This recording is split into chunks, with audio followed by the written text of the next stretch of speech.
మహబూబ్ నగర్ జిల్లాలో గద్వాల్ జిల్లా కోసం పాత బస్టాండ్లో రిలే నిరాహార దీక్షలు ప్రారంభించారు ఎమ్మెల్యే డీకే అరుణ. గద్వాల్ను జిల్లాగా ప్రకటించాలని ఆందోళనలు చేస్తున్నా ప్రభుత్వం పట్టించుకోవటం లేదని ఆరోపించారు.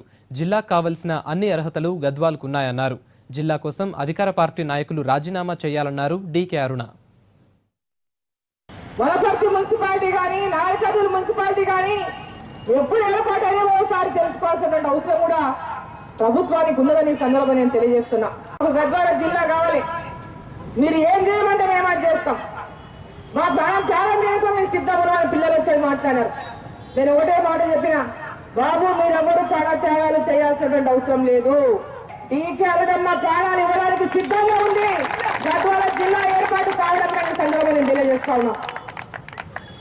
చాలా మంది పాపం అపోజిషన్ లీడర్లకు ఏముందంటే, ఎట్లయితే అరుణమ్మ పీడ పోతుంది, వాళ్ళకు నా యొక్క సాగుతోనే గద్వాల జిల్లా వచ్చిన ఆనందం అంటే దానికి కూడా అరుణమ్మ సిద్ధంగా ఉందని చెప్పి సందర్భంగా తెలియజేస్తాను. జిల్లాను గద్వాల చేద్దామని కలిసి రాకుండా మరి విమర్శలు చేసినటువంటి వాళ్ళకు నా రాజీనామా అడుగుతున్నారంట. పాపం నా